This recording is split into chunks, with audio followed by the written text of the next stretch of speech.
As more people get vaccinated in the United States, close to all schools are expected to fully reopen in the fall. At least that is the hope of the Biden administration. At the same time, in a recent interview with CNN, Secretary of Education Miguel Cardona says it won't be easy to reopen all schools, and there is, quote, much work to be done. The pandemic ended up being a test or opportunity for parents to fully take control of their children's education. And some families, including a rising number of black families, won't be sending their children back to in-person school. Instead, they will continue to be educated at home. And in many cases, this is to protect them from institutional racism and stereotyping.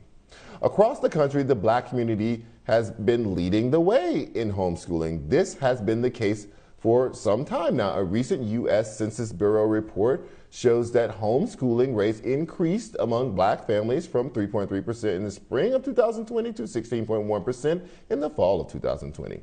In 2009, Cheryl Fields-Smith, an associate professor at the University of Georgia College of Education, published a study of 24 black families, including middle-class and wealthy families in and around Atlanta. Most of the parents told Fields-Smith that the decision to homeschool their children had been a wrenching one, but that they had no choice as to they did it to avoid racism and inequality in the school system.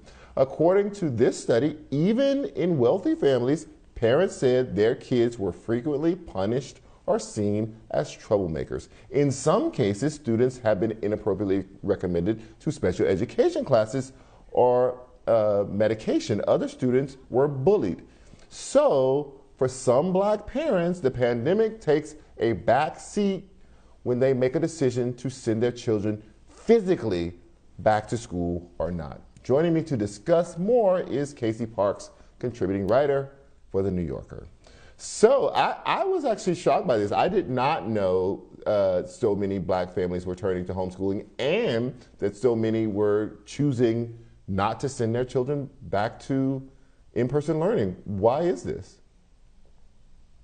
Well, for a long time, black families did not homeschool in great numbers. I mean, homeschooling really started as a segregationist response. So in the 70s, you had a lot of white conservative families doing it. But even before the pandemic, the number of black families choosing to homeschool had already doubled from about 84,000 to about 150,000. And as you quoted Dr. Fields-Smith's study, parents were seeing their kids get sent to the office. They were being put in special ed when they weren't really special ed. They were being put on medication. They were being bullied. Kids would read textbooks, and the textbooks would just be full of only white people. Like maybe you get remarks, maybe Booker T and peanut butter, but otherwise, like it's just all white people in the textbooks. And more and more, even before the pandemic, parents had decided, like, I can do better than this. Like, I want to teach my kids that we come from power and strength. I can teach my kids more Black history. I can keep my kids from being bullied or sent to the office. And then during the pandemic, a lot of Black parents got to hear their children's classrooms for the first time. Like, usually you don't get to sit in on the class and hear how teachers talk to your children. My story takes place in Detroit, and some of the parents talked about hearing their teachers just like berate their kids on Zoom and Microsoft Teams. And some of them, like one mom was just like crying in the bathroom, like hearing how the teacher was talking to it. And this mom, she wanted to protect her son. And a lot of the kids were performing behind grille. And once they started learning at home, they actually caught up. Like one teenager I talked to was a grade or two behind in math, but like during the pandemic, she's caught up. She's doing better in math than she's ever done before. And parents are seeing that success and want to stay on that train. So is your finding in this that there is a kind of a class structure to this? I'm assuming that if you have the, I don't want to say luxury, privilege, whatever, but you have the time, money to be able to be home with a child. That is not the reality for a lot of people working at the lower end of the income spectrum. Yeah, Dr. Field Smith actually, when she did her research, she expected that it would be mostly, I think she expected that it would be mostly middle class families, or maybe you'd have to stay at home with your kids. She's actually a single mother herself, so she was kind of like, I remember she told me when she found out, she was like, "We do this?" She's a single black mom. But when she did her study, like the parents were from all socioeconomic. She had one family in public housing. Several of the families were making under $15,000 a year. She did have a couple of wealthy families, but people are somehow making it happen. I mean, the pandemic.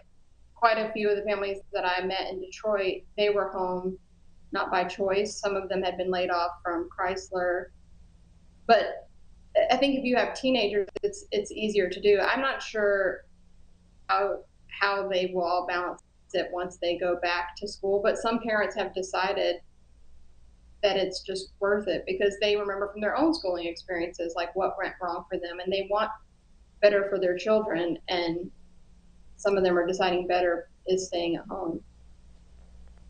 So let me ask you one last question. We don't have less than a minute, but what does this mean for the in-person school ecosystem if these highly motivated, engaged parents are keeping their children out of those schools? Does it just concentrate more problems or not? Like I'm just trying to understand what it does to the school system among the people who go back to school.